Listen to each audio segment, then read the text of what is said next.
escuro, no buraco, um beco fundo, de olhos vendados. Preparando o corpo e mente, é tão difícil viver pro mundo. Nada se enquadra no meu perfil, mas o balonista sonhador não para de voar. Sejam muito bem-vindos a mais um episódio do Balonista, esse podcast que navega, que flutua, que está em vários lugares para a gente trazer sempre um assunto que importa para a vida da gente. O podcast dá apoio, essa empresa que tem, e eu estou destacando propositalmente, 10 mil pessoas por esse país, das quais 8.500 mulheres, e nós estamos falando do mês de outubro. E é por isso que eu estou aqui do lado do meu amigo Rodolfo Risse, que é de onde sai a ideia do balão. Tá certo, Rodolfo? Mais ou menos. E com duas convidadas, estamos juntos e com duas convidadas maravilhosas. A gente tem aqui Paula Prati, nutricionista, que vive essa seara da vida e explorando a oncologia, tudo que a gente pode trazer de bom para quem está nessa jornada.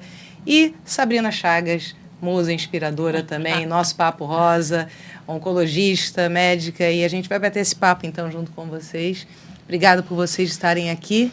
E de início, Paula, como é estar num Outubro Rosa, todos os anos trazendo a temática, mas o que a gente tem de novo que a gente pode falar quando junta nutrição, estilo de vida, mulheres? Como é que você está vendo isso no nosso mundo, na nossa vida? Bom, primeiramente, obrigada pelo convite, né? Sempre um prazer estar aqui com vocês e falando de um tema que a gente gosta tanto, né? Todos os anos vivendo isso, de falar sobre a importância da alimentação, hábitos de vida na prevenção do câncer de mama. Eu acho que nos últimos anos, o que a gente tem visto de mais importante, assim, para as mulheres é pensar na questão do autocuidado, né? Com a correria, a gente estava conversando sobre isso, né? Parece que as pessoas estão cada vez correndo mais atribuladas, com mais serviços, com mais tarefas.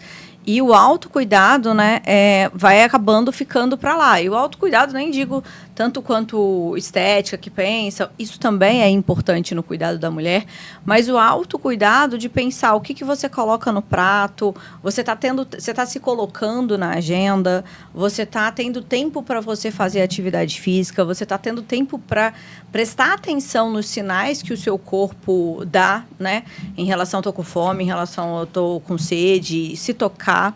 Então, acho que cada vez mais a gente, no Outubro Rosa, vem lembrando, né? Não só essa questão, tem que comer saudável, frutas, verduras, legumes, prevenção do câncer, emagrecer. Mas acho que, além disso, você está prestando atenção em você? Você está se reparando? Você está se notando, né? Que eu, pelo menos nos atendimentos, a gente vê que as pessoas não se observam, não sabem o que está... Vivem no automático e cada vez mais, com a questão da informação, do excesso de informação, a correria, cada vez mais... E isso atrapalhando, né? Deixando as pessoas cada vez mais ansiosas, cada vez mais estressadas, né? E aumentando aí o surgimento da incidência, né? Da prevalência do câncer de mama. Então, acho que esse é o recado. E você, Sabrina, nesse teu tempo aí de vida, toda a tua história como oncologista e do nosso Papo Rosa, como é que você vê a gente chegando em 2024 falando de câncer de mama para as mulheres hoje? Primeiro, quero agradecer. É muito bom, a gente sabe que são vários eventos no Outubro Rosa, a gente estava comentando um pouco sobre isso. E a delícia que é ter boa parte de evento com pessoas que a gente admira, que a gente gosta. Então, estou muito feliz de estar aqui com vocês. Quanto ao Outubro Rosa, eu vejo uma mudança, assim. Eu venho de uma história onde meu pai é mastologista, né? Então, desde adolescente, eu já participava das campanhas de Outubro Rosa. Eu ajudava nas caminhadas a separar a blusa. E eu vejo uma mudança muito clara acontecendo no sentido de que o Outubro Rosa ele foi criado, né, para falar sobre prevenção. Né? Então, muito se falou por muito tempo sobre a importância do autoexame. Hoje a gente fala mais da mamografia, porque a gente sabe que a mamografia consegue detectar tumores ainda bem pequenos, coisa que o autoexame nem sempre consegue. Lembrando que o autoexame é importante também, mas a gente passou, né, esse olhar do autoexame com enfoque maior hoje para a mamografia e outras questões que vão muito além da prevenção. E eu tenho trazido isso muito nessas aulas que eu falei do Outubro Rosa, porque as pacientes que estão em tratamento, elas não estão nesse ponto de prevenção, elas já tiveram. E elas estão no Outubro Rosa, porque o Outubro Rosa está em todo lugar, né? Então, e é difícil também a gente dar uma aula sobre o Outubro Rosa e não ter uma pessoa que teve algum familiar muito próximo, câncer de mama, alguma amiga, ou dentro da empresa, alguém que já teve. Então, a gente tem que falar para todo mundo. Então, a gente fala hoje, além da questão da prevenção, mas eu também tenho incluído a pauta dos cuidados paliativos, por exemplo, a questão da discriminação racial, a discriminação contra a população LGBT, a pauta de quantas mulheres são abandonadas pelos seus maridos durante o tratamento. E também tenho falado muito sobre hábitos de vida, né? Porque assim como eles previnem o câncer de mama em até 30%, 40%, eles também diminuem o risco da recidiva da doença. Então, a gente... o pessoal às vezes fala, virou uma coisa que todo mundo coloca os prédios de rosa e está tudo certo, e palestra, mas palestra é muito importante, né? E se cada um levar uma mensagem diferente, a gente somando isso tudo onde a pessoa estiver, né? A gente vai conseguindo plantar sementes diferentes dentro de uma mesma casa, né? E assim a gente consegue multiplicar a informação. Então, o Outubro Rosa, para mim, é muito, muito plural, assim, e a gente consegue levar letramento, né, que é informação, e acolhimento para todas essas pessoas. Rodolfo, sua vida no meio da saúde, né? E a gente está falando aqui de um time hoje que está espalhado, fundamentalmente mulheres, e mulheres que a gente sabe, quando a Sabrina fala do letramento, né, a importância da gente levar informação. E a gente tem buscado isso no dia a dia, e trazer essa iniciativa, a gente está falando, inclusive, para além da própria apoio, né? Na tua experiência de vida, né, se a gente fala de saúde no trabalho, de mulheres, e aí ampliando até um pouco, trazendo Rosa para as mulheres, como é que você vê o trabalho da apoio presente na vida, o trabalho presente na vida dessas mulheres para as suas saúdes? Desde a sua família, da sua mãe, das suas tias, até as pessoas que trabalham com você. Cris, assim, uma das coisas que eu massifico sempre que eu tenho oportunidade de falar de apoio é que apoio é um instrumento de ressocialização e de trazer dignidade para as pessoas. Quando você traz esse indicador, né, que 85% do nosso efetivo é formado por mulheres, isso de alguma forma me dignifica como homem, mas me preocupa de alguma forma, porque querendo ou não, essas pessoas estão precisando e estão enxergando na gente um meio de ressocializar, de talvez adquirir algum tipo, ampliar a sua dignidade de vida, acesso às coisas, porque querendo ou não, esse pessoal nosso está todo dentro de hospitais. Uhum. E aí, a partir disso, eles passam a vivenciar todos esses fluxos de campanhas, de conscientização, de instrução, ao ponto que a gente consegue hoje falar que nós não somos aí os 10 mil profissionais somente, somos 10 mil profissionais de saúde, que pessoas que aprendem sobre a saúde e vivenciam todo esse processo, tanto como paciente, em alguns casos também como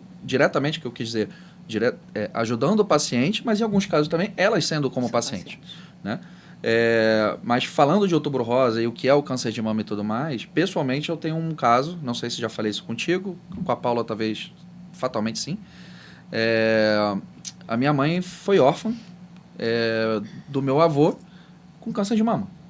Ele foi diagnosticado com câncer de mama. E estatisticamente, dizem que é 1 para 1 ou 2 milhões, não é isso? É 1%. É 1% dos casos de câncer de mama são masculinos. Então, quando você transborda isso para a população, a gente está falando de mais diluível ainda, certo, Sabrina? Sim, com certeza. Então, a questão do toque e do autoconhecimento, Paula, a Michele, minha esposa, ela tem um exame positivo de BRCA e tudo mais, e um histórico extenso na família, pela origem familiar dela, enfim, da região do mundo e tudo mais, que tem uma grande incidência.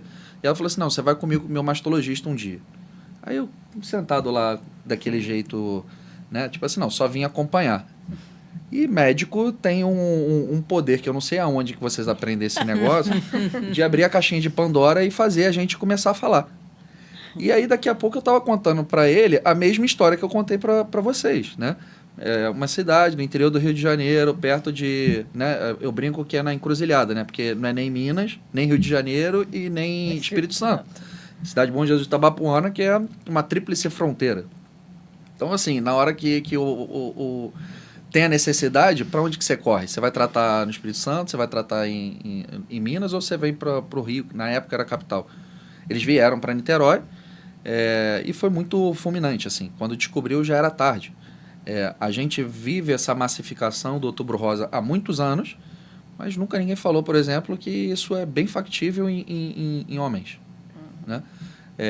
Extrapolando mais uma vez o assunto câncer, minha mãe está no meio de um tratamento de câncer renal, que tinha uma estatística similar, isso até alguns anos atrás, né? Era um caso dentre...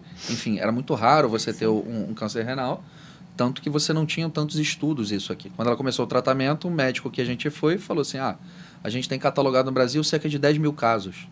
Pô, uma população de 210 milhões de pessoas, isso é nada. Né? Historicamente catalogado, para você saber o que fazer, qual é o caminho. Em comparação nos Estados Unidos, você tinha mais de 100 mil casos catalogados em universidade, com tratamento e tudo mais, com metodologia.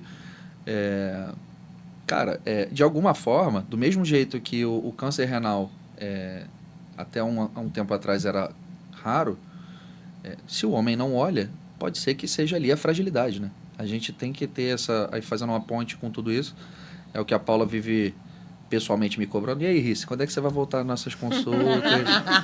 Né? Vamos voltar a pedalar, vamos voltar a fazer as coisas, vamos se olhar. A dinâmica da vida tem permitido muito pouco da gente se conhecer e se reconhecer, né? E às vezes essa abre brecha para esse tipo de coisa. Eu não sei se eu respondi a sua pergunta, eu falei mais do que mas é importante porque, e aí pegando um gancho especificamente com o Outubro Rosa, né? Começando por você, Sabrina. Tem gente que tem medo de procurar, porque quem procura acha. Né? Lá em casa foi assim. Quem procura acha.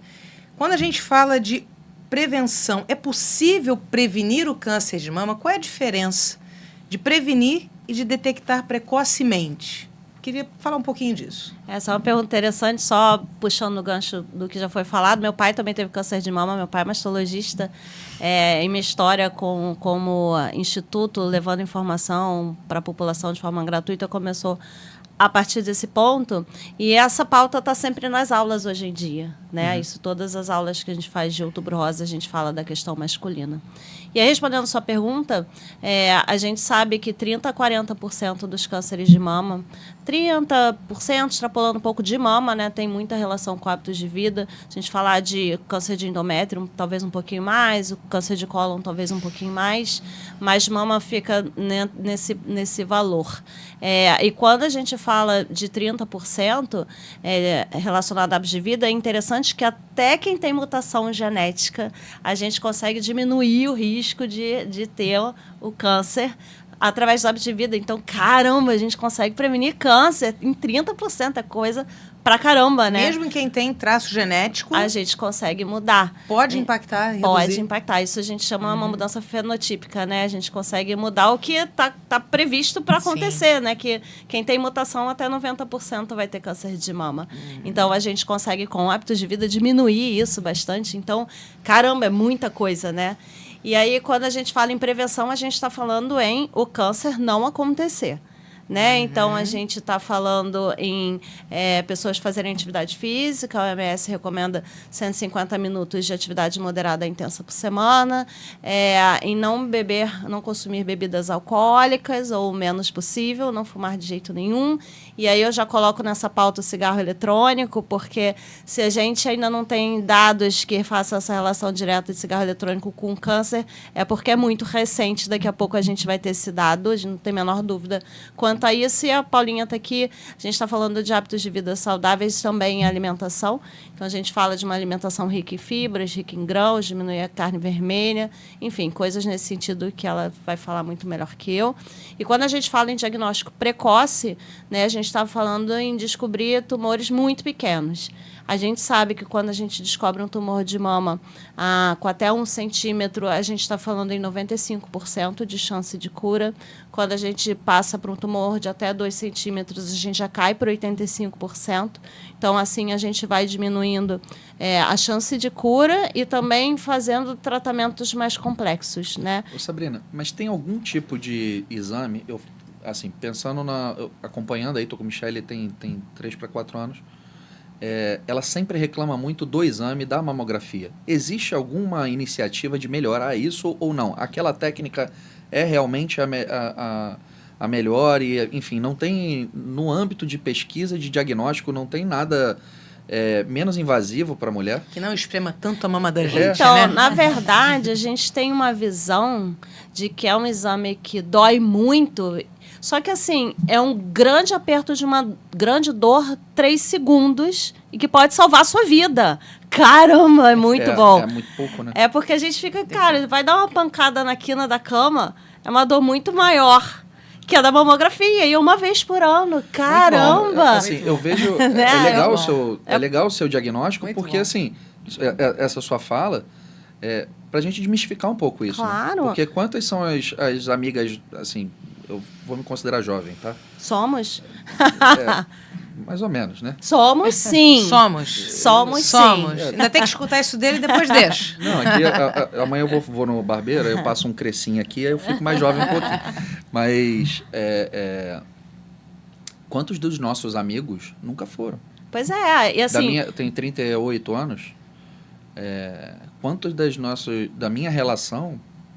e assim, mulher faz depilação, poxa Que vida. dói. Eu não Vai uma faço. perna inteira, vai a outra perna atrás, vira do Tá lado. Gente, e assim, faz o quê? 2 vezes, um mês sim, mês não, todo mês. A gente não quer fazer mamografia uma vez no ano, aperta 2 segundos. Não é arcaico, é um baita exame, consegue descobrir um tumor muito pequeno e fazer com que a gente faça menos tratamento e prevenir morte, né? É uma Qual coisa que é boa pra caramba. a precisão do exame? Você acha que consegue detectar até qual tamanho, assim? Então, essas máquinas mais modernas. meio centímetro. Assim, só Já é para detectável. responder a sua pergunta, a gente tem hoje a tomossíntese, que é um exame um pouco melhor do que a mamografia, que faz uma compressão um pouco menor. É um exame mais caro, que a maioria dos convênios não cobrem. E entender que todos os exames têm um percentual de falha, né? Então, por isso que muitas vezes a gente combina a mamografia com ultrassom. E aí é fácil a gente explicar, né? A mamografia ela funciona muito para mamas que estão a partir dos 40, por isso que a idade é 40, 50, 60, porque ela vê muito bem, é um raio-x, e ela vê muito bem através de gordura, né? Então a mama, quando vai envelhecendo, ela vai sendo substituída por um tecido gorduroso, por isso que ela cai. E a ultrassom ela funciona mais para mulheres jovens que têm mais tecido glandular de mama. E aí a gente junta uma técnica com a outra para tentar detectar os tumores. Então, pode ser que, às vezes, tem um post que eu fiz que a paciente falou assim, eu nunca mais vou fazer mamografia, e minha amiga, porque a gente fez o que detectou foi o ultrassom. Mas, assim, Uma coisa complementa a outra. Uma coisa complementa a outra, e às vezes uma vai diagnosticar e outra não, tá tudo certo. Deixa eu fazer aqui um apanhado pra gente, né? Acho que eu vivi a experiência de câncer de mama no meio da pandemia. Eu tive câncer de mama no meio da pandemia. Cada história é uma história. Eu acho perfeito quando você traz que a mamografia são 3 segundos. A gente faz sobrancelha, a gente depila, a gente faz tanta coisa às vezes, né? Muito mais Pros longe. outros, sabe-se lá. Cris, Negócio, uma topada na quina com o dedinho mindinho Deus dói mais que tempo do que os 3 segundos da mamografia. Acabei de passar. Agora, eu acho legal quando a gente fala do assunto câncer de mama e essa divisão de prevenção e diagnóstico precoce. Sim. Eu acho que eu às vezes escuto, né? E em especial nesse mês, eu sigo vocês, né? Quero aqui aproveitar e declarar que hoje eu estou fazendo atividade física e muito por conta de você. Que bota lá, fica botando 1/365. Falei, meu Deus do céu, já estou chegando no final 365. Ela está com 273 e eu estou no 30, mas eu vou. Ela cobra também. Falando um pouco da questão da prevenção. Chama atenção quando você diz de poder reduzir de até 30%, 40% aquilo que está geneticamente colocado. Exercício físico, eu estou aqui te seguindo, e aí a gente tem os hábitos, e a gente fala da alimentação, e a gente fala de uma vida louca, né? E eu também acho legal, Paula, quando você traz ali uma série de mito e realidade dessas coisas que as pessoas acreditam. O quanto que a alimentação, enquanto hábito de vida, pode contribuir para a prevenção, ou ao contrário, o quanto que meu hábito errado pode acabar me empurrando para ter uma doença. E aí eu estou ampliando até um pouco para além do câncer, falando de saúde, mas a gente está no Outubro Rosa. O que a gente fala da importância da alimentação para a saúde, para a prevenção às doenças? A alimentação, ela é essencial porque é o que a gente mais faz com mais frequência, né? O câncer, ele é originado devido a uma inflamação que ocorre ao longo de muitos anos. Então, 5, 10 anos aí começam a surgir. E por que a alimentação está tão relacionada com isso, né? Porque hoje o excesso de gordura, de alimentos industrializados, ultraprocessados, tudo isso vai fazendo inflamações no nosso organismo, seja a nível intestinal, seja aumentando o nosso peso, né? O excesso de açúcar. Então, tudo isso, ao longo dos anos, toda essa inflamação, sem o contrabalanceio, né? Ou sem a inclusão também de alimentos que são preventivos, né? Que a gente chama dos quimiopreventivos, que são substâncias presentes nas frutas, nas verduras, nos legumes, que têm o poder de levar algumas células, quando estão bem no início, que ainda é indetectável, não tem como a gente saber, mas estão bem no início da formação, começando a se multiplicar de maneira desordenada, esses alimentos, esses antioxidantes que estão presentes nos alimentos, eles conseguem levar essa apoptose, essa morte celular. Então, se a gente não faz a inclusão desses alimentos, né, quimiopreventivos, que a gente chama, essa célula, depois de um tempo, ela começa a se multiplicar de maneira desordenada e não tem muito como eu já mudar a minha alimentação depois que esse câncer já passou de uma certa etapa de progressão. Então, você está querendo dizer que a partir do momento que o câncer existe, o que você tem é uma atenuação dos efeitos e não a prevenção. Sim, exatamente. Mas e aí você inventou o shot da imunidade.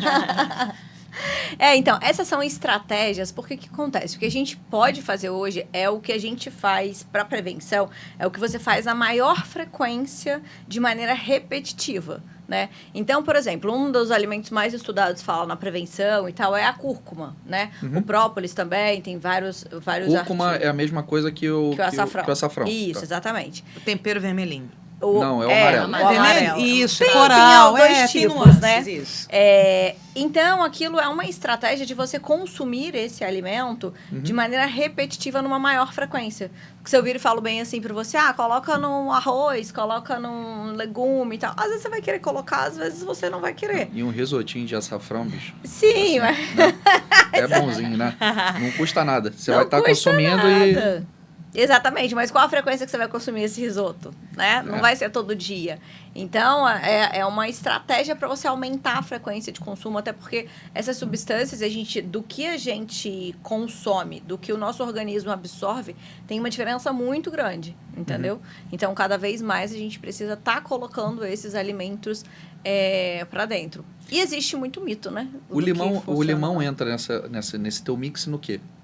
Ele é um antioxidante? Não, ele tem compostos antioxidantes também, ele tem terpenos, ele é rico em vitamina C, que é um super antioxidante para o nosso organismo. E ajuda a dar uma saborizada, né? Ajuda a digerir as gorduras e tal, mas... Eu falo, assim, a gente estava conversando mais cedo um pouco sobre alguns tipos de câncer e tudo mais. E aí, enfim, até pelo histórico familiar que eu tenho, eu tive a oportunidade de estudar um pouquinho sobre isso, né? E eu acho, não sei, aí você que é mais que professora, acho que, de certa forma, a célula cancerígena, ela tem ali uma estrutura de gordura, e aí entra um pouco o lance dos cítricos, né, que são antigordurantes, né? Tem algum sentido o que eu falo, Sabrina e Paula? Os cítricos, eles ajudam a melhorar a digestão das gorduras, a quebra de gorduras para você absorver melhor essas gorduras. As moléculas grandes de gordura ficam um pouco menores, você consegue absorver elas um pouco melhor. Na verdade, quando eu falo sobre isso, tem 2 pontos interessantes para trazer aqui. Quando eu dou aula, né, falando de forma para leigos, né, sem usar a parte técnica, fala assim, o câncer nada mais é que a gente tem na cabeça que câncer é um nódulo, né? Mas o câncer nada mais é do que células que se multiplicaram muito, por muito tempo, e todas as nossas células aqui, né, boa parte delas estão se multiplicando, e a gente tem algumas células que vão ali e resolvem, né, as células que se multiplicaram errado, eles corrigem e levam à morte, né, nossos soldados de defesa. E aí o câncer acontece basicamente quando a gente tem essas células se multiplicando errado, de forma errada, e aí esses soldados de defesa se distraem de corrigir essa divisão errada por algum motivo. O que esses soldados estão distraídos essa hora, em vez de corrigir essa divisão errada? Ele pode estar querendo resolver uma inflamação que foi acontecida por uma obesidade. Ele pode estar querendo resolver aí o que a nicotina causou no pulmão. Então, ele está ocupado com outra coisa e desvia que ou esse cigarro ou essa questão que vem de fora faz, né, com que essa divisão ocorra de forma errada. Então, tem muita coisa que pode acontecer aí. E aí, acho importante pontuar também, Cris, que quando a gente fala de prevenção, né, de 30% dos hábitos de vida prevenirem 30% dos cânceres e também diminuírem a chance da recidiva, a gente entender que tem paciente que chega no consultório e fala assim, mas eu sempre comi direito, sempre fiz exercício, tive câncer, né? Essa frase mas é 30%. É 30%, mas eles falam muito isso. Então, assim, o câncer tem os fatores que a gente modifica e os fatores que a gente não modifica, né? 70%, 60% tem um valor ali que a gente não vai modificar. O fato da gente, no câncer de mama, ser mulher, estar envelhecendo, ter X número de filhos ou não, amamentar ou não, entrar na menopausa cedo, entrar na menopausa tarde ou começar a menstruar cedo, isso são fatores que a gente não mexe, são fatores de risco. Então, se a gente já tem essas questões que a gente não vai mudar, então a gente tem que ir atrás das que a gente pode mudar, né? Então, reforçar esse percentual aí para a gente correr atrás do que cabe a nós mesmos, né? Posso colocar mais uma nisso? Uhum. Você tinha falado sobre, enfim, os estudos das regiões e tudo mais que tem mais incidência ou menos incidência. Existe algum tipo... Aí hoje você fala dessas dietas, dieta do Mediterrâneo, dieta oriental, não sei o quê. Existe algum desses, assim, desses lugares que os estudos do hábito alimentar estão diretamente correlacionados à baixa incidência de câncer, até de uma forma geral? Na verdade, eu faço uma aula sobre mitos nessas aulas de Outubro Verde, Outubro Rosa, e aí eu deixo o quadradinho e peço para as pessoas levantarem a mão, né? Uhum. E a questão da dieta, se tem alguma dieta específica que diminui o risco de câncer, eu deixo verdadeiro e falso. Né? Porque se, por exemplo, a gente for ver a dieta do Mediterrâneo, né? Uhum. São pessoas que comem uma dieta muito mais equilibrada do que a nossa, onde a gente tem muitas fibras, né? Tem menos carne, tem um consumo de grãos também maior. Então, nesse lugar, a incidência de câncer é, de fato, menor. Então, não é necessariamente relacionado à dieta, mas ao consumo equilibrado de coisas, ao né? Tipo de consumo, né? Ao conjunto geral da ópera, né? Que esses países também, as pessoas, esses lugares também, as pessoas naturalmente, às vezes não praticam atividade física, mas são mais ativos, se movimentam mais, andam mais. Se abaixa, levanta, né? Exatamente. Em cima disso que você está falando, todas as vezes que eu entrei em acompanhamento nutricional contigo para a estética... Já viu que está devendo. eu paguei a última consulta e não fui. Você está devendo e não avisei e não avisei que não estava indo. Está devendo muito. Tá devendo. Então, você sempre falou disso, né? De colocar durante o hábito do dia a dia, até pela dinâmica de vida que eu não tenho conseguido me livrar, de para baixo, para cima e tudo mais, de colocar coisas mais cruas, né? Tipo castanhas, sementes, evitar, se for para beber refrigerante, tenta um suco pelo menos, alguma coisa nesse sentido, né? Uhum. E aí a gente estava falando mais cedo sobre isso, né, Cris? No caminho de Caxias para cá, o quanto que a gente começa a querer fazer uma escala de compensação, né? Para quem mora na Barra, a gente acaba tendo um hábito de carro, Uber, táxi para baixo e para cima, coisas que na época dos nossos avós, dos nossos pais, não era bem assim, né? Então, ir para... Tinha que andar a cerqueira da outra inteira para ir na Praça Cascadora, fazer compra no disco, o caminho certo. Exatamente. Engraçado, aí... tem um paciente que eu falo da musculação, né? Da questão que ainda há um olhar muito sobre o aeróbico, né? Exercício aeróbico. Só que pilates, musculação, a gente precisa trabalhar essa parte de cima, né? Força. E se a gente parar para pensar, a gente não levanta mais o braço, né? Antigamente pegava coisa na árvore, não sei o quê, né? Lá em tempos remotos. Hoje em dia a gente não precisa mexer braço para nada. O varal desce, o carro abaixa o vidro, a gente não faz nada com o braço, né? A gente está se limitando, né? E vai perdendo a musculatura, Paula, né? quando você fala, e eu vou dizer que eu tenho dúvida mesmo, tá? Então, eu vou aproveitar que eu não fui na consulta contigo ainda, então o Rodolfo não pode perguntar, mas eu pergunto. Pois é, obrigada. Quando a gente fala assim, ultraprocessados são um problema, Aí eu tô trabalhando com o pessoal que tem que sair de casa, faz a sua marmita para levar para trabalhar. O que são ultraprocessados? O que é uma marmita que eu consigo fazer no meu dia a dia? Meu arroz e feijão é ultraprocessado? O que é ultraprocessado? Para ficar bem claro aqui para todo mundo que está chegando, que está escutando, o que eu posso fazer de saudável na minha marmita que não leva a isso? Ultraprocessados são todos os pacotinhos que a gente abre, basicamente, cheio de ingredientes e substâncias desconhecidas, muitas vezes, que estão ali. Então, uma barrinha, um biscoito... Barrinha de cereal? Tem várias que não são Uma barrinha de indicadas. proteína que você compra no centro, no Sam's Club, tá incluso nisso? Tá incluso nisso. Eu Independente conheço alguém que do... almoça isso. Então, voltando aqui, as barrinhas são ultraprocessadas? Ultraprocessadas. Olha só. Sim. Aí, minha gente. Pois é.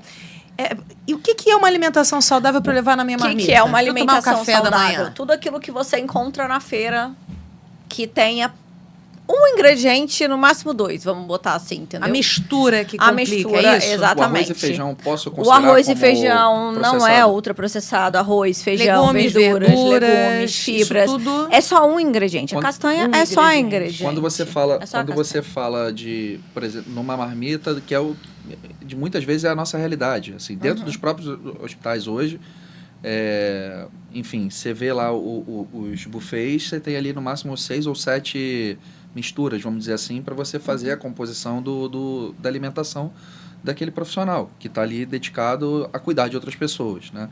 Então, normalmente é uma salada, alguma coisa de legumes, enfim, no vapor, alguma coisa assim, o arroz e o feijão, de repente uma massa e normalmente uma opção de proteína ou no máximo uma segunda que seria um ovo, alguma coisa nesse sentido. Disso que eu falei para você, o que eu posso considerar como processado e é bom evitar?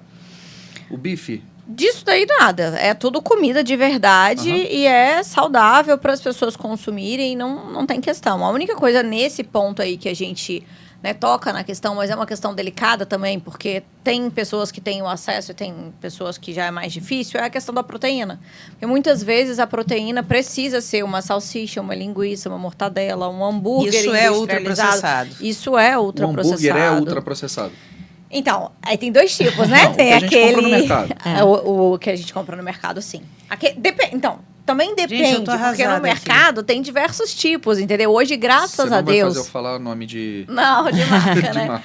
Mas hoje, graças a aqueles fininhos e tal, que a gente consumia antigamente, que hoje a gente tem outras opções, né? Hoje, graças a Deus, a indústria alimentícia melhorou bastante. Gente, olhou o rótulo, tem mais de 5 nomes, e nome que você não sabe o que é. Exatamente. Não serve. É Olha ultraprocessado. É carne. O que tem que ter num desses que a gente compra que não vai ser legal essa dica. ultraprocessado? Vai ter carne, sal. Carne, sal e tempero. Uma salsinha, uma Porque, cebola, assim, algo do quando tipo. o Rodolfo fala barra de proteína, né? Até por conta do câncer Não de leva pro mama. coração. Não, vou trazer aqui. Acabou, vou só consumir essa e olhe lá. De repente vou distribuir, dá para você. Tem O que dado. acontece? Na característica, isso também, eu não sei, a gente pode explorar, Sabrina, a característica do meu tumor, do meu câncer de mama, né? São vários os tipos e as possibilidades de tratamento. Eu entrei na menopausa de maneira precoce. Eu parei de comer carne. Decidi isso. Foi até muito mais espiritual do que físico e sabendo que faz diferença no físico, né? Mas eu sinto falta e preciso, né, da atividade física e trazer a proteína de algum jeito. Aí eu tô crente que tô abafando, comendo barrinha de proteína que eu tô descobrindo que é ultraprocessado. Mas, para além disso, que às vezes é uma coisa que não é tão acessível, mas é prático, é uma barrinha que você compra.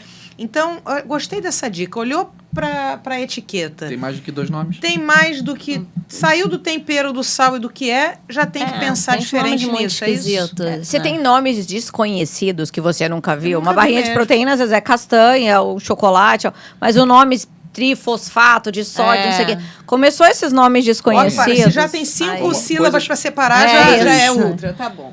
Hábitos que a gente vai adquirindo de alimentação enquanto a gente é solteiro e toma conta da própria vida. E aí o tempo pra gente passa a ser escasso. Vou fazer uma listinha aqui de 5 coisas que na minha cabeça, escutando você falar, pra mim é ultraprocessado e você diz se é ou não é. Pode ser? Pode. Beleza. Aquele alho picado que já vem com sal, misturinha pronta do mercado. É ultraprocessado. Isso, gente, mas é tão bom. Eu tô ajudando o comércio local, as pessoas. Olha só, meu. Paulinha, Sazon. Sazon é absurdamente... Não, Sazon nem pensar, gente. Miojo. Tem um... Nossa, esse acho que é o ultra do ultra do ultra, um dos primeiros que surgiu na face da Terra. Vamos parar por aqui, então? Senão vai ter gente... Bom, mas é legal, você vê, porque a gente fala, e eu acho barato, que eu gosto de trabalhar onde eu tô. Eu saí da assistência de enfermagem, naveguei pela gestão e hoje trabalho numa empresa de mulheres que fazem uma atividade elementar. Como eu gosto de circular com essas pessoas, porque são dúvidas que surgem às vezes, e pode ser tranquilo para a gente falar do que é ultraprocessado, mas às vezes aquilo que eu repara no dia a dia, Cris. A gente não repara e às vezes a gente não se dá conta. Então é legal trazer esse tipo de dúvida, né? E é possível também. É possível ter arroz com feijão. Né? Se você pegar o café preto normal, desde que a gente... O café é ultraprocessado? É processado, tem aditivo químico, né? Tudo que a gente vai consumir, como eu falei, a indústria hoje está melhorando bastante em relação à qualidade dos produtos e dos alimentos, entendeu?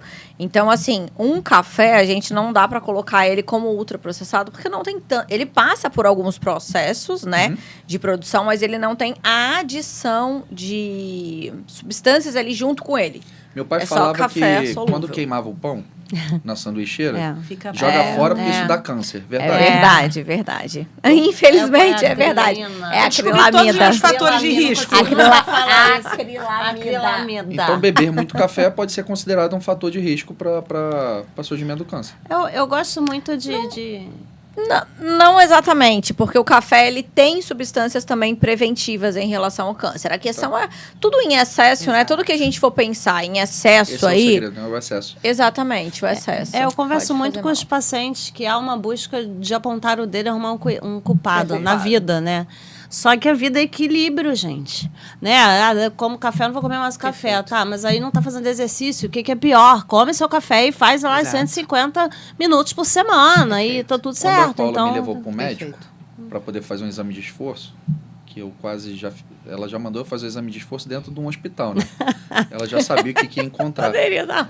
E quase foi verdade. Eu acho que a gente quer tirar o peso de alguma decisão, né, ou de algum hábito de vida que virar uma chave não é muito sozinho, difícil. não existe né? isso, o paciente, a Paula vive isso mais que eu, talvez. A gente vive num país de sedentários, a gente vive num país de hábitos muito ruins. Toda paciente, né, assim, lógico, tem pacientes que já vêm com isso já pronto, mas a gente mudar o hábito de vida de uma pessoa é a pessoa chegar a primeira vez, a gente explicar, na outra a gente desenha, na outra a gente brinca, na outra a gente dá bronca, na outra a gente repete, na outra a gente fala que eu não vou falar mais sobre isso com você, até virar essa chave, né? Então, assim, o que é mais fácil? Ela achar que ela vai parar de tomar café e vai estar protegendo, ou a gente ficar... Ia ser o que mais demora na consulta. Você está falando de 150 minutos, e aí por isso que eu falei da história do exame de esforço.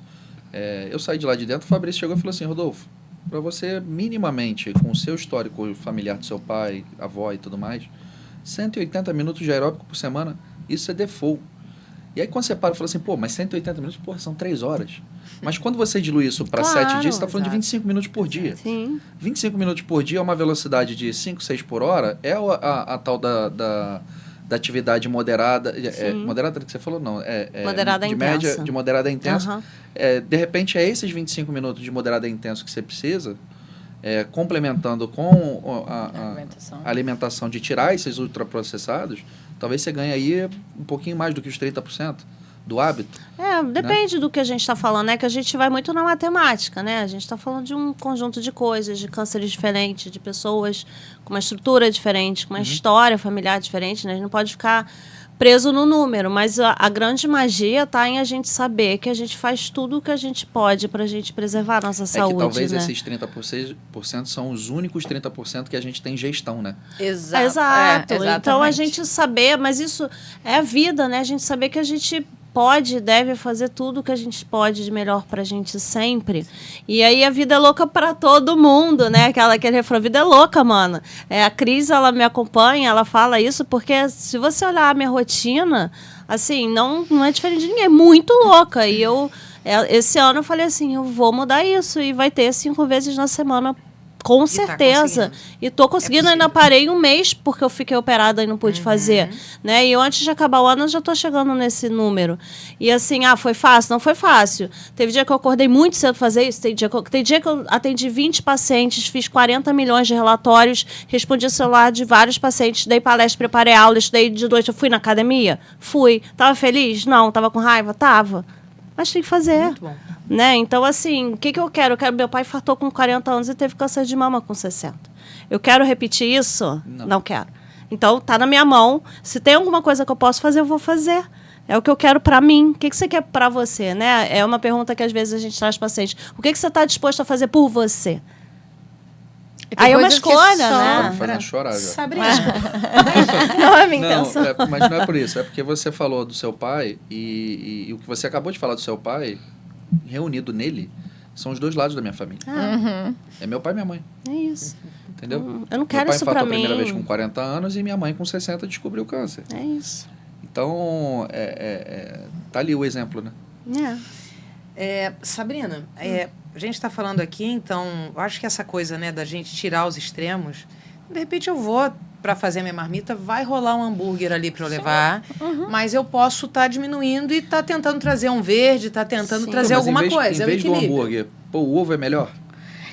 Mas é aquilo, Raíssa, é o que você consegue fazer, você entendeu? Sim. Então, a gente tem que achar, o problema das pessoas hoje, quando chegam no meu consultório, o grande problema é que elas querem mudar da água pro vinho, e aí acham que vão fazer aquilo durante muito tempo e vai mudar a vida delas. Aí eu falo, gente, não é sustentável. Então, a gente tem que fazer aquilo que a gente consegue sustentar. Eu não consigo parar de comer barrinha, mas eu consigo reduzir para 3 vezes na semana, em vez de comer todo dia? Pô, já é um avanço, então já é uma melhora que eu tô fazendo. Então, são mudanças parciais e gradativas. Eu não consigo tirar o hambúrguer, mas eu consigo botar um vegetal aí, né? Um antioxidante, umas verduras e legumes, eu consigo comer mais fruta. Beleza, então consigo, entendeu? Agora, a gente então está falando aqui de hábitos de vida, falamos de exercício, a gente está dizendo isso como importante para a prevenção, naquilo que a gente pode influenciar.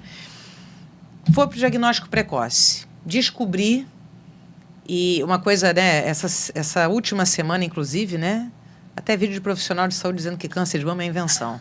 Gente, a Sabrina infartou, menina. No meu celular. Eu tava numa reunião, eu achei que tava acontecendo alguma coisa no mundo. Tipo assim, Torre Gêmeas de novo, algum lugar, alguma coisa, porque tava um negócio. Eu falei, não foi escondido, não? Dentro do banheiro? Não, a pessoa não, ela gravou. Mas ela liderou junto com muita gente, conseguiu tirar o perfil. Derrubou. E ela está sendo investigada. E está, inclusive, com o CRM lá do Pará. Sim. Então, isso é muito importante. Ela falou que era gineco, ela não é ginecologista. Não, é porque eu só falei... Não, esquece o Pará. O Pará adora o Pará. Não é isso não, é porque pode ser CRM de qualquer lugar. Não, e ela falou que a ginecologista, ela não é. Ela falou que a mastologista, ela não é. É muito triste isso. Agora, entrando então, o câncer existe. Sim. O câncer existe. A gente tem como influenciar para evitar riscos, mas ele pode acontecer, seja por genética ou não, mas pode acontecer.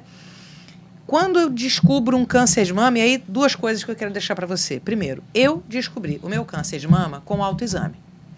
Primeira coisa, hoje eu escuto algumas pessoas dizendo não é com autoexame. Uma coisa é o autoexame como único, quero que você fale sobre isso um pouco para gente.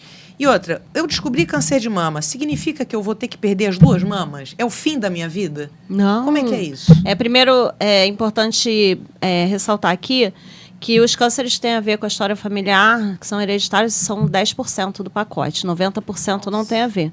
E é importante esse entendimento, porque tem mulheres que não fazem mamografia porque não tem história familiar. Não precisa, não né? Precisa. Não tem caso na então, família. assim, 10% é hereditário, 90% não. Beleza? Ok. E aí, assim, a partir do momento que a gente diagnostica, né, o câncer, voltando, né, quanto mais cedo a gente diagnostica o câncer, menos tratamento a gente faz. A questão do autoexame versus a mamografia. O autoexame todos nós temos que fazer, todo mundo tem que conhecer seu corpo, ok? Se a pessoa estiver na menopausa, escolhe uma data, pode ser a data do boleto mais barato, que esse a gente não esquece. Se a gente estiver na pré-menopausa, tem que ser depois da menstruação, que a mama não está doendo mais. Só que assim, a depender do volume da mama, né, mamas grandes, a gente não vai conseguir na palpação descobrir um nódulo com menos de 1 centímetro, com menos de 2 centímetros. Então, quem faz isso é a mamografia, né? Então, a mamografia foi o grande divisor de águas para a gente diagnosticar tumores cedo, ponto. A partir dos 40 anos, que é a recomendação da Sociedade Brasileira de Mastologia, que isso é um pouco discrepante para o Ministério da Saúde, isso acontece por questões de custo. Então, a gente está vivendo um momento na nossa sociedade onde a gente teve um aumento, eu falo de forma mundial, né, a nível mundial, houve um aumento de cânceres de mama abaixo de 50 anos de 79% ao longo do tempo. Isso a gente atribui principalmente a hábitos de vida. Então, a gente cada vez mais fala da mamografia a partir dos 40 anos. Eu tenho paciente, eu vi essa mudança. É interessante que a gente vai envelhecendo, a gente vai vendo as mudanças na nossa cara. A primeira mudança que eu vi na minha cara foi essa da campanha do câncer de mama ter mudado o foco, né, de não ser sobre palpação, só prevenção, e a gente fala de outros temas. O segundo é assim, no começo, eu tenho 20 anos formado, né? No começo, a gente via muitos pacientes, né? Meu público eram mulheres de 60, de 70, de 50. Hoje eu tenho pacientes de 29, tem paciente de 30, de 32. Tem muita gente que é abaixo de 40 já, então tem uma mudança acontecendo. E a descoberta de muitos tratamentos novos, né? Então, quanto mais cedo a gente diagnostica, menos tratamento a gente faz, menor a chance, por exemplo, de fazer quimioterapia. Hoje, a gente tem alguns tratamentos que a gente tem nomes, né? Terapia alvomolecular, imunoterapia, que são tratamentos menos agressivos, sempre são orientados de forma individualizada, não é o mesmo tratamento para todo mundo. E fechando a questão de tirar as duas mamas, isso é um mito muito grande, né? Que as mulheres, muitas vezes, chegam no consultório e falam, eu quero aproveitar e tiro logo tudo. Né? E não é sobre isso a nossa conversa. Ele fala que isso é o efeito Angelina Jolie. Angelina Jolie. Por quê? Porque a Angelina Jolie tinha mutação. Ela tem a mutação, ela é mutada. Então, pessoas que têm a mutação, mulheres que têm a mutação, têm indicação de tirar as duas mamas e, mais para frente, a depender da idade, abordar os ovários também. Quem não tem mutação não entra nessa paleta aí de tirar as duas mamas. Se eu tenho ou não? Então, a mutação, a gente pede o teste genético a depender de vários fatores. Quem é que tem que fazer o teste genético? Quem tem uma história familiar muito rica, né, principalmente de cânceres relacionados com a hereditariedade, mama, endométrio, pâncreas, próstata, cólon, principalmente, porque os outros, por exemplo, câncer de colo de útero é HPV, ponto. Né? Então, a gente tem que saber de qual câncer que a gente está falando. Pessoas que tiveram câncer de mama masculino na família, pessoas que tiveram câncer com menos de 45, 40 anos, alguns subtipos específicos de câncer de mama. Essas pessoas a gente vai direcionar para o geneticista e aí ele vai fazer essa avaliação para dizer quem precisa ou não. A gente está falando de uma coisa mais sofisticada, né? Ainda assim, a mamografia é o meio mais simples. É a mamografia. E aí, é fácil achar isso, por exemplo, em clínicas populares, dessas doutor consulta da vida, essas coisas? Tem. Eles parcelam, né? Eles parcelam, e no SUS existe... Mesmo com a dificuldade do SUS, caso seja uma dificuldade de marcar, talvez hoje a gente tenha um pouco mais de possibilidades para poder ter esse acesso. Né? Eu vou te falar uma coisa, eu nesses 7 anos de Papo Rosa, a Paula está aqui, ela sabe disso, todo evento a gente sorteia mamografia. E eu sorteio 10, 20. Não é caro? A gente sorteia porque a gente consegue brindes, né? Mas é caro? Não é essa questão. As pessoas não vão fazer. Não vão. Então, assim, eu atendo no SUS, eu faço a regulação lá do SUS em uma região. As mulheres, elas não fazem mamografia e tem onde eu trabalho. Ela não faz porque a agenda é muito corrida, não dá tempo, minha agenda é maluca, porque todo mundo fala que dói. Todo mundo fala que dói, ninguém na minha família teve câncer, se eu descobrir cedo, se eu descobrir, não tem jeito mesmo, então deixa pra lá, não tem quem deixar meu filho. Então, assim, é muito recorrente, né? E, assim, parece que é um assunto batido, isso quando as pessoas falam outubro rosa, as pessoas falam assim a mesma coisa, é um assunto batido, mas ainda não entrou na cabeça, né? Que eu atendo pessoas lá de 60 anos, de 50 anos, e as pessoas não fazem mamografia. E assim, na clínica tem, no SUS Amanhã tem. A gente começa o Novembro Azul e esse mito era maior, né? Sim. Eu tenho um amigo que fez 40 anos esse ano e de alguma forma que ficou um pouco mais... como que as coisas são e o preconceito. Acho que o fato da gente ficar falando e debatendo isso o tempo inteiro vai fazendo com que o preconceito reduza e que as barreiras ao assunto também diminuam. Então, esse trabalho do Outubro Rosa, e, enfim, de todas as cores, né, o bolo de aniversário dele de 40 anos foi um dedo. Muito então, bom. em vez de ter a velhinha de 40 anos, né? Era bom. uma velhinha com dedinho. Muito bom. Então, assim, é dessa forma, que talvez com brincadeira, de ter a oportunidade de falar de uma forma descontraída disso, vai fazer com que a gente quebre um pouco esse estigma, né? Talvez a gente trocando ideia aqui, fica sugestão para as redes e tudo mais. Cara, se a vida da mulher é realmente que tem a jornada dupla, é o trabalho para poder, muitas vezes, saiu até essa semana um artigo falando sobre isso, que as mulheres têm se tornado... 80%. O sustento da família vem da mulher e não mais do homem, como, enfim, a coisa se invertendo. Então, você tem essa jornada dupla. Talvez que as instituições de saúde, fica a sugestão, que eles abram horários alternativos para a mulher, nem que seja de madrugada. Sim. Né? Vai ser ruim para os médicos e médicas mastologistas? Sim, mas também a demanda... claro. Ele tem que atender no momento que tem a demanda. Sim. Mas que a gente precisa se cuidar. Pois e aí é interessante... O meu autoexame, o médico finalizando, eu...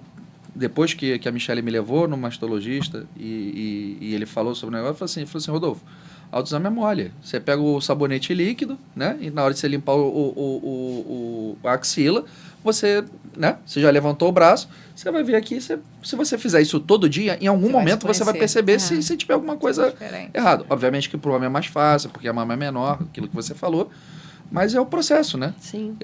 Eu nem me ligaria se ele não tivesse falado. Falou assim, olha, um bom jeito é isso. Né? Mas é interessante, né? Você vê, a minha experiência com câncer é tomando banho e eu senti diferente, é isso, de você sentir alguma coisa, ter o hábito de sentir, e aí fazer o rastreio, a mamografia, né, os exames que foram necessários para complementar toda a trajetória. Eu trabalhei por muito tempo na oncologia, então eu pude reencontrar amigos que se tornaram cuidadores de mim, então a vida, né, faz isso. Por isso que eu acho importante a gente estar falando. Eu admiro o trabalho de vocês duas em rede social. A gente estar aqui trazendo, né, um podcast para falar desse jeito, o que é ultraprocessado, é para tentar levar nessa linguagem e falar desse cuidado. Hoje, a gente tem alguns mitos, e um deles também, na minha leitura, é de que você não consegue ter acesso. E o que você está trazendo é que existe o acesso, e eu concordo contigo, Rodolfo, em alguma medida, de que vamos abrir, então, horários alternativos. Mas, caramba, será que a gente não consegue? Né? E não é só em outubro que a gente tem que cuidar. A gente tem o ano inteiro para cuidar da saúde da gente. Não consegue uma agenda? O que a gente prioriza, né? Você tiver que deixar uma mensagem, Sabrina, a gente está em outubro, as cores vão virar, a gente fala do setembro amarelo, a gente fala do novembro azul, a gente tem cores que é para chamar a atenção das questões importantes de saúde pública. Pensando no ano como um todo, na vida como um todo, o que você deixa de mensagem para as mulheres, para os homens que têm as mulheres que estão ao seu lado, quer sejam as companheiras, as irmãs, as mães? Qual é a mensagem que você deixa para esse cuidado e para encarar uma doença se ela vier? O que você deixa de mensagem para a gente? Eu sempre termino essas palestras, eu ponho uma dica, um cachorrinho com uma florzinha na boca, e o outro slide é o cara no avião mostrando o que faz quando a máscara cai, né? A máscara cai, a gente põe na gente. Né? Então, esse é um grande símbolo do autocuidado, né? Todo mundo tem boleto para pagar, todo mundo tem que cuidar de casa, todo mundo tem que trabalhar, todo mundo tem que fazer 40 milhões de coisas. Mas o que a gente quer fazer pela gente? Qual a vida que a gente quer levar? Qual o terreno que a gente está plantando para o que a gente vai colher daqui a 10, 20 anos? Né? O que a gente está plantando hoje. Né? Quando a gente estiver lá na frente com o terreno todo estragado, vai ser mais difícil. Então, que a gente tenha essa reflexão, entender que a gente está falando de saúde física e saúde mental também. Eu vi uma pirâmide recente muito bonita numa aula que eu dei, onde a base da pirâmide é a saúde mental, né? Então, durante o tratamento oncológico, eu vejo muito a saúde mental deixada de lado, e em vendo isso, fica muito claro para mim como é alto o preço a pagar por isso, porque muitas vezes a gente cura um câncer e tem alguém deprimido com crise de ansiedade que não consegue levar uma vida como gostaria, porque não tem projetos. Volta e meia, eu pergunto, vejo a paciente amuado, o tratamento dando certo, sem sintoma, e eu pergunto, o que você tem feito, o que você gosta de fazer? Aí eu pergunto assim, o que você gostava de fazer antes do diagnóstico, que te fazia feliz? As pessoas não sabem. As pessoas não sabem. A minha mãe não abriu mão do tênis. Sim, muito bom. Mas as pessoas não sabem onde está a felicidade. Então, eu acho que a grande reflexão é essa, né? A gente ter o autocuidado, a gente buscar coisas que nos nutram, que a gente consiga ter propósito, né? Ter algum propósito é muito interessante. E a questão do familiar do paciente, a gente sabe, a gente tem uma pesquisa sobre isso, que fala que o familiar sofre tanto ou mais que o próprio paciente. Então, quando a gente estiver pensando na paciente, a gente olhar para o lado, entender que tem uma pessoa ali, tem uma família ali, então a gente tem que cuidar de todos. E para fechar, que a gente entenda que a gente é semente, né? Então, que a gente pode estar falando sobre tudo isso em qualquer lugar, para todas as pessoas, porque a gente, às vezes, eu falo muito isso de Instagram, né? Tem gente que não tem paciência de fala que às vezes recebe alguma mensagem negativa, só que o que a gente está mudando de vida sem saber, a gente não tem a menor ideia, né? Então, que a gente consiga semear e não esperar, né, por uma coisa pronta, porque a gente, às vezes, está ajudando e mudando vidas e a gente nem vai saber e tá tudo certo, é isso. É isso, muito bom. E você, Paula, pensando aí, eu também te acompanho, isso de rede social é muito importante, né? Você puxou isso, Paula, a gente vive nessa infodemia, que é um volume grande de informação. Nesse volume tem coisa boa, tem coisa que é ruim. E a gente precisa entender o que a gente chama de curadoria, de onde vem, se é sério. E não necessariamente, né, como a gente viu, profissionais irresponsáveis, pessoas irresponsáveis, levando informação de jeito irresponsável. Eu vejo o trabalho de vocês, vejo o seu trabalho, Paula, falando de vida, falando desse cuidado através de bons hábitos e extrapolando, então, do outubro. O que você vê, e nessa tua jornada também da nutrição, o que você está vendo de como as pessoas estão seguindo, né, nesse mundo que o ultraprocessado ajuda, porque é rápido? O que você traz de mensagem para a gente pensar todos os dias que pode nos ajudar a mudar na alimentação, num hábito mais saudável? Eu acho que tem que começar a refletir um pouco mais, isso que a Sabrina falou, né? A questão do autocuidado. Como você quer se enxergar lá na frente, como você quer estar e o que você está colocando para dentro para chegar lá. Então, a alimentação é o que sustenta teu corpo. É o que vai te manter em pé, é o que vai te dar disposição, é o que vai fazer a máquina funcionar bem. Então, escolha um pouco melhor o que você está colocando para dentro, porque até um certo ponto ela pode aguentar qualquer coisa que você coloca. Mas depois de um tempo, quando a gente vai envelhecendo, ela não aguenta mais. E aí começam a vir os problemas de saúde, né? O diabetes, hipertensão, mas eu sempre comi isso. Mas eu comi isso a vida inteira, nunca tive nada. Uma hora a conta chega. Então, acho que é prestar mais atenção no que você ingere e tentar fazer melhores escolhas, entendeu? Não precisa mudar tudo, não precisa ser radical, mas das informações que você coleta, faça um filtro, né? Você falou em filtro, obesidade mental, faça um filtro daquilo e ver o que daquilo ali que eu aprendi hoje, do que eu tiro desse podcast, do que eu ouvi sobre ultraprocessado ou não, o que eu consigo mudar para mim? Qual é uma coisinha, não precisa mudar muito, mas uma coisinha que eu consiga melhorar. Consiga fazer aquilo de maneira frequente. E acho que você traz 2 pontos. Primeiro, o que sai daqui hoje que você pode fazer? Que seja um pouquinho. E outra, é também da gente perceber, quando você também traz, Sabrina e Paula, né? Que ao longo da vida, eu não sou mais a mesma Cristina de 30, 40, 50 anos atrás. Então, isso traz pra gente, o corpo traz uma outra necessidade, mas que não significa que a gente vai perder qualidade de vida, mas que a gente pode fazer adaptações, né?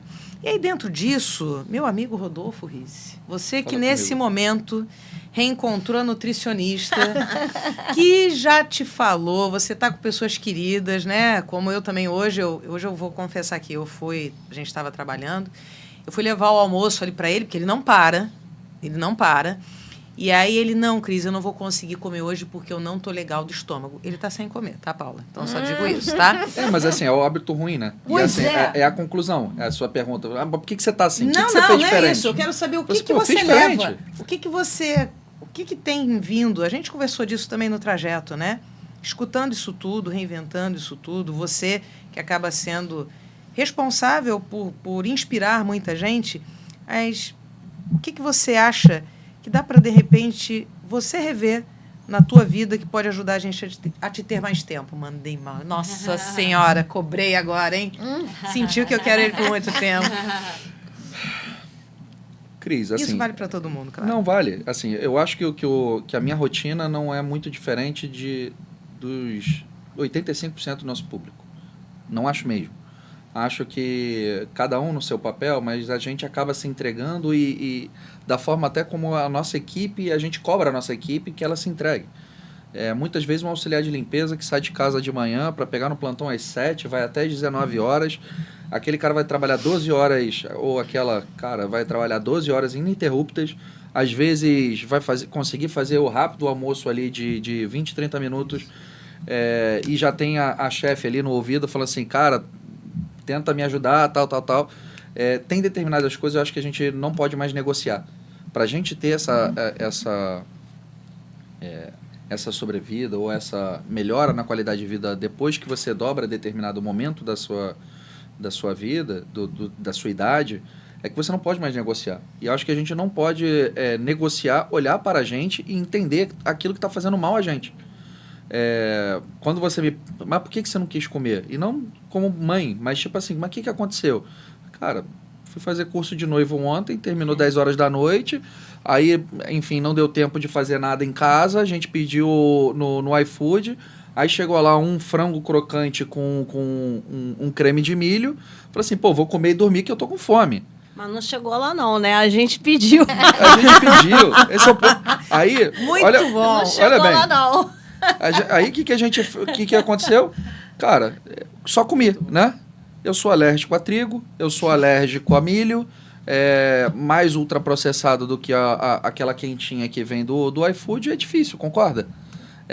Ali estava pré-pronto. Só para chegar em 20 minutos na casa da gente, aquilo já estava feito. Depois que pede. Né? Então, acho que é isso. Acho que o que eu levo dessa conversa é falar assim, cara, não dá para negociar aquilo que vai fazer mal pra gente. Se isso vai me fazer mal, eu preciso parar, reavaliar se realmente aquilo... eu preciso daquilo, sabe? Mas é legal que aí algumas coisas são inegociáveis, né? Então, o compromisso da gente estar aqui hoje, então você não almoçou, mas no meio do caminho a gente conversou bastante. Estar aqui para fazer esse podcast, para receber vocês, que a gente agradece demais. Eu também procuro estar ali na rede social e sei que é uma vitrine que a gente toma pedrada de tudo quanto é lado. Em algum momento você falou, Sabrina, da questão da felicidade, eu falo muito nisso. E às vezes as pessoas pensam que a felicidade, né, fazendo um link aqui até com o Outubro Rosa, é tudo rosa. Não. A gente vai ter problema, vai dar topada, vai falar palavrão para xingar porque doeu. Mas é entender qual é esse limite e que hoje a gente tinha que estar aqui para falar, para levar essa ideia, para levar esse conteúdo, né? Agradeço muito, Sabrina, querida. Agradeço demais, musas que estão aqui, como a gente se fala. Rodolfo. Eu que agradeço, maravilhoso. Obrigada a todos vocês. Se inscreve, curte, compartilha. A gente volta para trazer mais e se cuide sempre, todos os dias do ano. Um abraço e até a próxima. Obrigada, pessoal. Obrigada, gente, pelo convite, adorei. Muito bom.